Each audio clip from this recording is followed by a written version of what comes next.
Michael Strahan here. Yes. It's May, 31 days of May, and I am here. I am hosting the Mental Health Coalition for today, okay? Because every day in May, there are going to be live conversations around mental health, and I think there's important conversations for everyone to have. I think it's an important conversation for everyone to listen to. This is a brainchild of one of my friends who, after talking to him the other day, I realized I've known him for about 27 years, 28 years.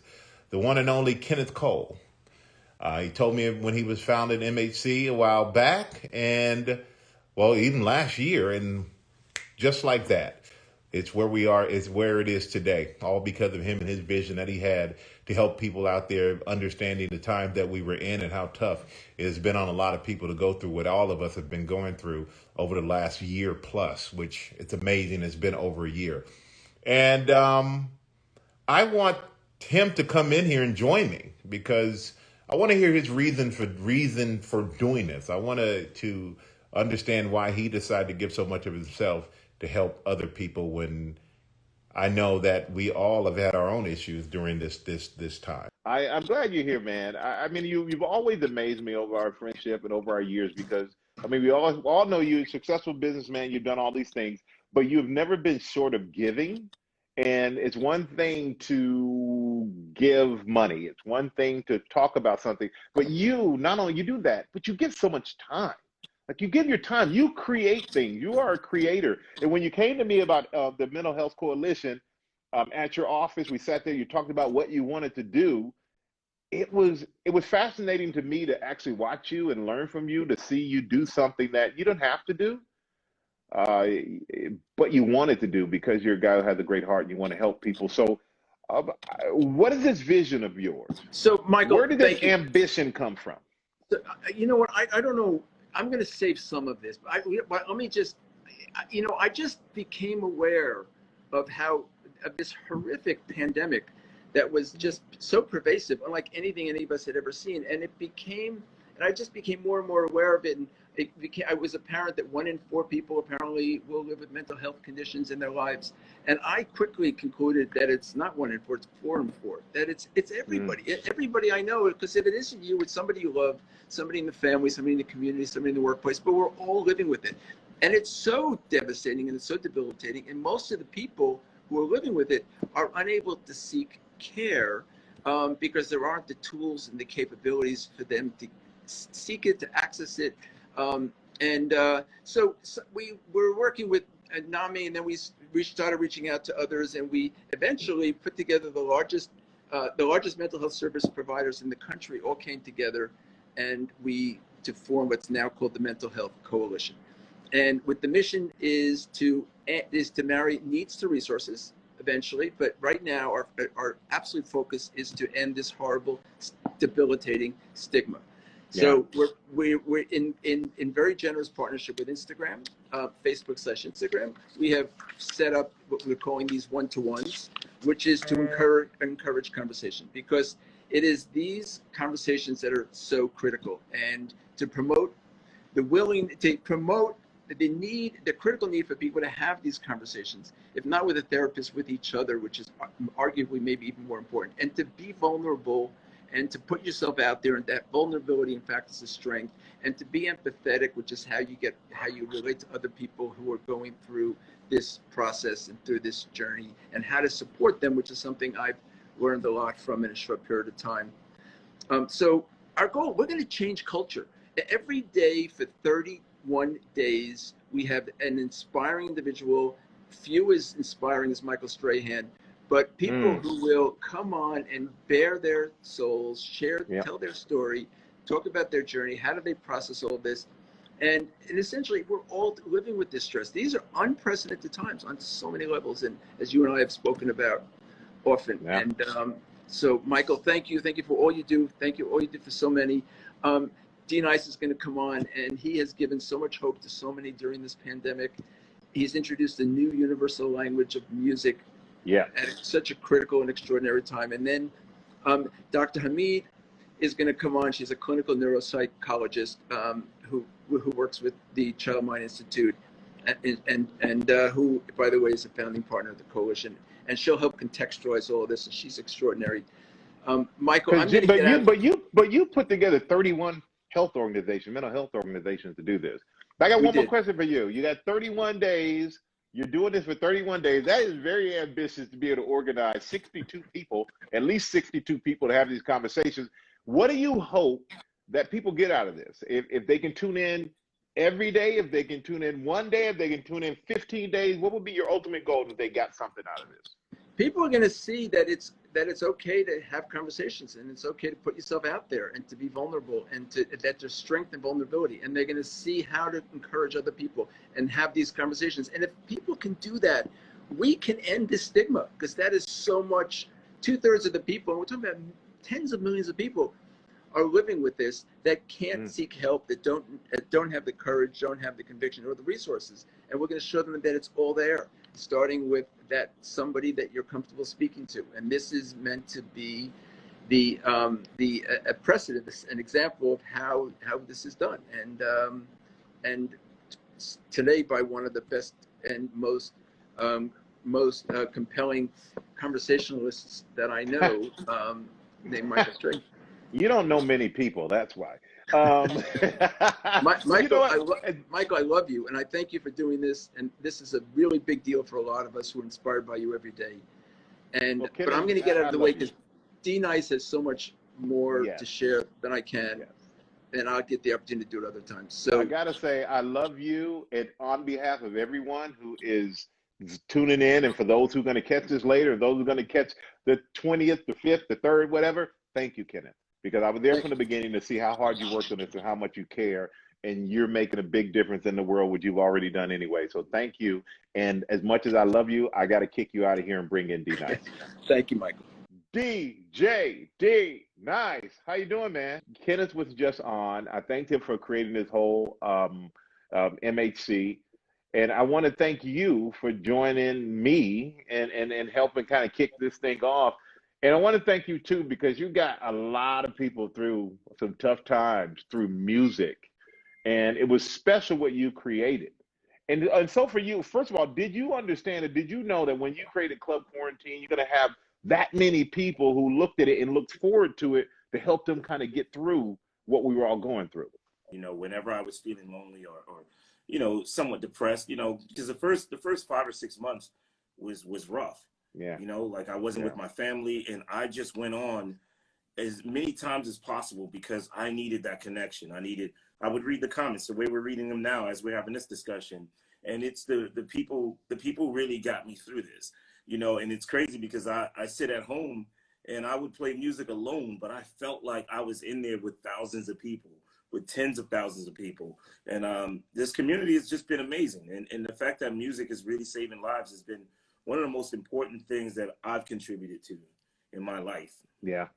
And what I love too, I love that, you know, as much, it's so many, 80,000 people, man. I mean, you did, this is like so many people joined in every night. I love that everybody was human. It didn't matter if you were a celebrity, if you were Oprah, you were Janet Jackson, Ava DuVernay. It didn't matter, you know, Michelle Obama. You had all them join in, but it felt like we were all on the same level because we all were there for the same reason. We were all there because we just needed something to uplift us, to make us feel human again and make us feel like we had a connection to our community. But you created a world community, more so than just what's right outside my door or anybody on this call's door. And that was special. You know what was beautiful about it was that people allowed themselves to be vulnerable. You know, even in the comments, you know, like I would play a song and someone would remind me that they too are home alone, that they're missing their family, and that this song reminds them that they used to dance to this particular song with their parents, or, you know, and when you read comments like that, you know, you can't help but be selfless. You know, like I wanted to continue doing it, and I still want to. You know, there are still people who not only have they haven't been around their families, or maybe lost loved ones to COVID, due to COVID, lost their jobs. You know, in this virtual world, this little space that we created with music was a way for them to still feel connected without anyone judging. You know, no one was judging you know, where you lived, or how, you know, if you had to move into a shelter. There were Yeah. people like that. There were women who were in terrible relationships that are now like they had to stay at home with that person, you know, like, Yeah. and this was a space for them. So it was a heavy time, man, and it's still a heavy time, you know, and you know, the music, you know, I can't thank the community enough for inspiring me to play music. You know, like that's Yeah. the most important thing to me. To me, music is secondary. It was cool in the beginning, everyone was dancing together, but when you Yeah. start reading these comments, you realize that people really, this is where they would meet their friends or friends that they've met virtually, where they would just come together and just have great conversations. So I'm just blessed to have been part of it. And you're right about there are so many people. I know I lost people from GMA, and I know friends who've gone through the whole COVID thing, and I know so many people out there.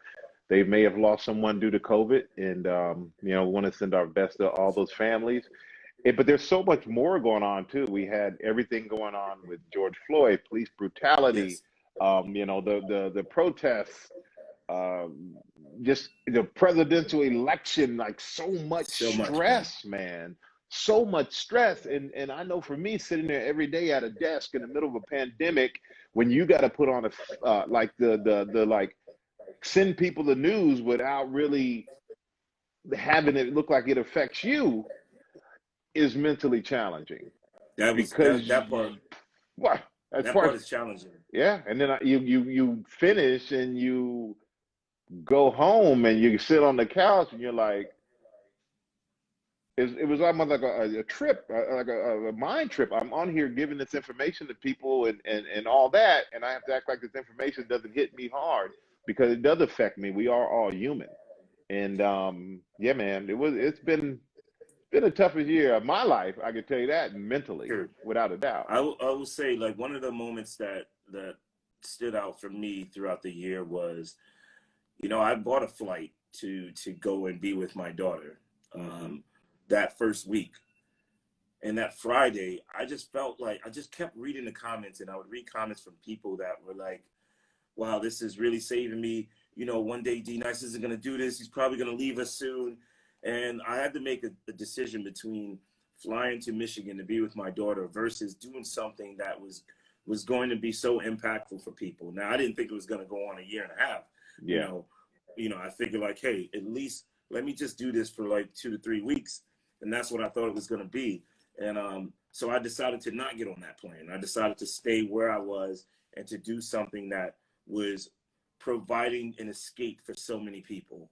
And I have no regrets, you know, because it changed all of our lives, you know, like we all learned to communicate with each other through social media when we couldn't leave the house. You yeah, know, we all learned to virtually dance with one another. You know, there are many nights, especially during like George Floyd and the election, when, you know, I was in tears in front of the camera. You know, I would have to walk away. I would play a song that yeah, would just, you know, evoke an emotion that I wasn't fully prepared for, you know. And when you're sitting back and you realize that this thing has been affecting, I mean, we've been dealing with multiple pandemics, you know, with social injustice and with yeah. what's going on with COVID, all of that at the same time, you know, racism. I mean, we've been fighting all year, man. And there were so many times where it was just heavy, and it was heavy. I couldn't even turn on the television. You know, the only thing that I could do that kept me sane was to play music and to feel connected with people through this virtual space. And you know, the one thing that I got to say you did, because it's never been done on Instagram, and what you did, and they better realize this. You know how back in the day we're such a, I want to say, disposable, move on to the next thing society. Like nobody focuses. You're always in your phone and all those things. I think this slowed us down in a lot of ways, and I hope people realize the time that they have with their family is you may never have this type of time again. So try to look at the positive of that, which is what I did. But you did something on Instagram and never. You did appointment Instagram. You know, you have appointment TV where cats are like, oh, I got to make sure I go see my show at this time. You had appointment Instagram because you were he's on this time. I'm on. I'm home for this. I'm gonna make sure I'm ready. I'm gonna get whatever helps me through. I'm gonna have it ready so I can sit there and party with D-Nice. And I think that's that right there, the testament to how much it meant to people that they made sure you were penciled into their day, because time is the one thing you cannot get more of. You can make more money, you can do all these other things, but you cannot get time back. And for you to Can't give get us time your back. time that you can't get back, and the time that you sacrificed away from your family to make sure that we were okay, so we could be here for our families, forever grateful. I appreciate that, and I can tell you every time that I went on, I felt the love from people. So I don't feel like people owe me anything because they kept me sane. I'm telling you, man. Like when you start watching, there were people, some of my friends, and I know a couple of them talked about this publicly about what was going on. One person in particular was one of my buddies from a legendary rap group called the Ghetto Boys. His Oh rap man, name was come on! Scarface. I'm from Houston. Okay, you know I know the Ghetto Boy Scarface, so man. They did so the so perfect song for a lot of his mind playing tricks on me. You know. Yes, man. So one day earlier during the pandemic, I received a phone call from Scarface, and he told me, actually it wasn't even a phone call; it was a FaceTime, and we're on FaceTime, and to watch my buddy in tears talking about how the music saved his life because he was battling COVID, and Hmm. he told me like every time he inhaled, it felt like razor blades were cutting his lungs. And when you hear something like that, from someone that all I thought about was I knew that my family was safe. And I knew that just from that conversation, that what was happening, and it wasn't just the music, it was really the people, the spirit of the people that were in the chat room and that continue to be in the chat room, that just uplifted so many souls, so many spirits, like people lives are really saved, not just through my IG live, but the way we all figured out how to stay connected during one of the darkest times in our lives, man. And I will never forget that. Yeah, and you should. We will never forget you.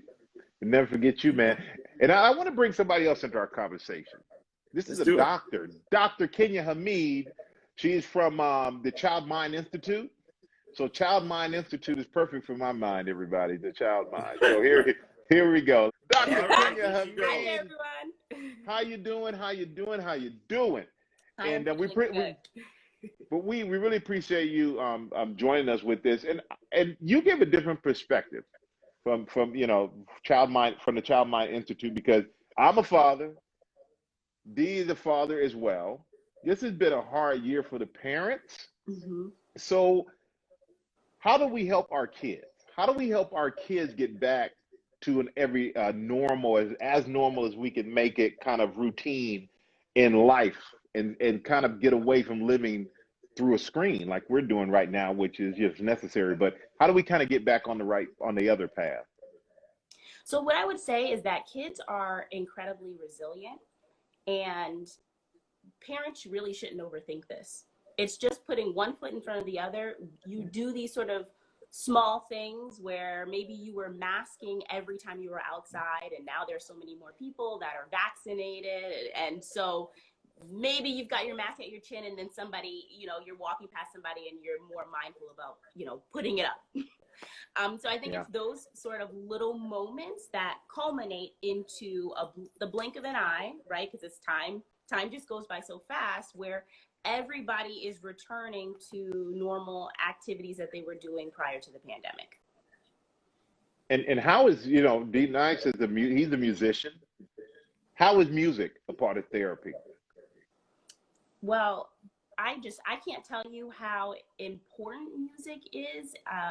It I think one thing is that it's just universal. It's something that everyone can really feel connected to, which is what you guys were sort of saying, like being alone, but then feeling like, you know, that you're in a room with 1,000 people. Like it still feels like you're at a concert. Um, so music provides that level of social connection. It's also great for stress reduction, relaxation, just sort of depending on like the tempo and the genre of the music. And that's why I think it was so crucial during this time to have it. It's funny that you say that about the tempo, because that is actually why I decided to play the type of music that I was playing, music that uplifted, and I love hip hop, but there was something about playing these soulful records, or to hear Yeah. the way Stevie Wonder expressed love in some of these songs, that was important. And I realized how important it was when a hip hop DJ, called me and said, "Thank you for playing this music. I feel like I could finally dance with my family." He's a hardcore hip hop DJ. And the fact that it really, like, during this time, it's what uplifted spirits, like, how could you not smile when you hear a Luther Vandross song? Yeah. If you hear David Bowie's "Let's Dance," how could you not want to get up and dance? Or if you hear, we got Melba Moore in here right now. Like, how could you play a Melba Moore record and not want to dance? So the tempo of the music, and also just the feeling of the rhythm is so important, especially during a time like this. I was just watching Unsung with Melba yesterday. I was just watching that yesterday. That was fantastic. I'm kind of fanboying out over here. I ain't gonna lie to you. But Doc, I'm sorry, you were saying something. Yeah, I was just gonna say that, we talk about how music provides this level of, like, emotional connection, but it's also important for us cognitively. Think about how many times you listen to music and it really helps you just sort of focus and get into the zone. It's a blessing in kind of all different avenues. It helps with motor skills, thinking about with just like young kids and babies and getting them to, move to rhythm. I mean, these are all different sort of areas and ways in which we use music. And so it's just one of those things that it's better than taking a pill, because it's so therapeutic in so many different ways, body, mind, and soul. But there are so many things that are going on in the world right now. They make us feel unsafe. So can you imagine how our kids feel? Mm-hmm. So how can we reassure our kids that everything's going to be okay?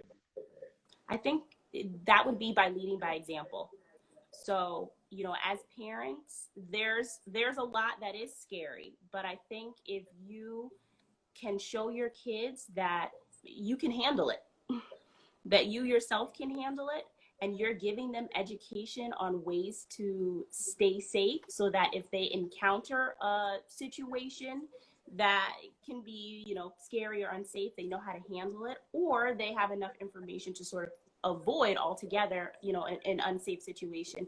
It empowers them to feel like they don't have to necessarily hide from the world, and feel like they can still enjoy it and face, those challenges that, may come their way. And I'll probably say the hardest thing is, like, an adult. It's very hard for you as an adult to open up. And for me to sit here with D and be able to, like, have this conversation because we're friends and I'm comfortable with him because I trust him and I feel like it's safe. Man, I know we got people watching this, and it's like, well, why not tell the truth when you're here and put it out there? We're all not perfect. We all have these thoughts that go through our heads. But how do you get your kids to open up? Because I have, 4 kids, but my 16-year-old twin girls is already tough. I got twin girls who are 16 and teenagers. But how do I get them to open up even period in a time like this? Help me, doctor, please help me. Well, Michael, first and foremost, bless you with, those 2 wonderful 16-year-old girls. I think being relatable is possible. And some of that is just being together and being there. You can make a moment out of just about anything, whether it's you're watching movies together, TV shows. I remember times in our family where we would, be ordering out, which was like a rare thing to do, going to pick up pizza or Chinese food. And, my dad is saying, like, come ride with me. And, like, you're getting so excited that you're getting to go. And that's just sort of time in the car. We've got that similar objective that we're both hungry and we can't wait to eat. But, it sparks conversation. It sparks conversation when, you're just both riding in the car and you're looking out of the window and maybe you're thinking of something funny, or just something sort of comes to mind to just to kind of get the ball rolling. And so I don't want parents to feel like they really need to overthink this. It's, try and be present with your child, and then just sort of find ways to make that link and make that connection. All right. And I got one more question for each of you. Is there anything that we didn't talk about that you would like to share or talk about or say? No, I wouldn't. Actually, I do want to ask you, how did you deal with it? How did Me? you deal with everything? Yes. Oh man, I think work. At least I had something to take my mind off of what was going on, even though I had to discuss it. I still could see people. I still was at a job, even though they reduced the amount of people in the studio, and it was still scary because we didn't know much about what was going on. I felt like because I could have done it from home, to be honest with you, and they said, if you want, we can do it from home. But I felt like as someone who's a viewer, if I know how I grew up watching the news with my parents, and if I saw Dan Rather, Walter Cronkite, Barbara Walters, somebody sitting at home doing the news, I'm even more scared. Wow. And so for me, it was important to go in. It helped me with my sanity, but I think it also, if you were a viewer of GMA, it made you say, "Oh, here's something that's normal." And that was just it. For some reason, that was important to me. I don't know why, but it gave me a sense of purpose. Wow. And, coming home to my kids, that was, having a dog helps. You got to get out and walk them, and I think True. it ended up, then the walks turn into, when I come home from GMA, first thing I would do was get the dog and give he and I just an hour in the park by ourselves here in New York. And it was a way to clear my mind and clear my thoughts. And then it turned into family walk,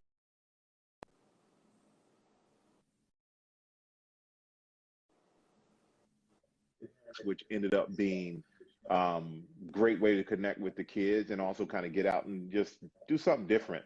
So to me, it was kind of just being as positive as I could be about it, spending time with Sure. the kids and at least having the ability to go to work and feel like I had a sense of purpose through it all, and that really helped me. Yeah. It's powerful, man. Yeah, very. And Doc, anything you wanna say before we wrap up? Yeah, sure. I think we've talked a lot about just parents and them constantly kind of worrying about their kids and how they're handling things. But I think it's just so important that parents get that reminder that their mental health and their emotional well-being is just as much a top priority as their children's is. Sure. And so to just sort of make sure that you make yourself a priority, um, because that's just going to enhance your life as well as your children's. And then just take one thing a day at a time. I think there's so much that's unknown, and there's also a lot that's just Hmm. changing minute by minute. The CDC recommendations, you blink and then they're different.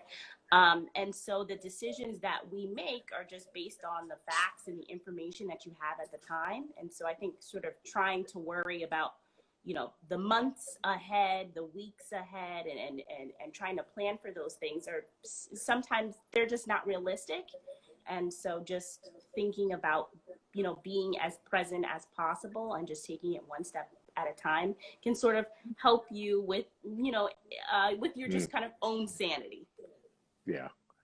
Well, I want to thank you, Dr. Kenya Hameed. Thank you so much for joining us. Thank Thank you for you. adding a.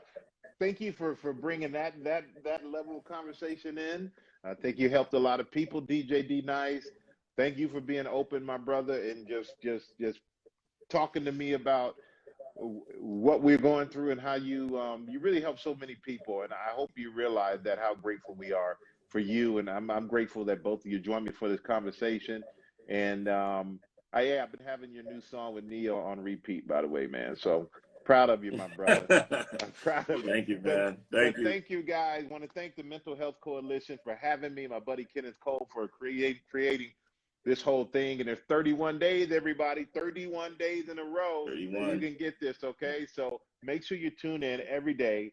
And you know what? I'm guarantee you'll find something that's going to help you or enlighten you or maybe help somebody else out of these conversations. So DJ D-Nice can't thank you enough. Dr. Mead, I can't thank you enough either. Thank you guys. And thank you Thank guys you, for Mike. tuning in, all right?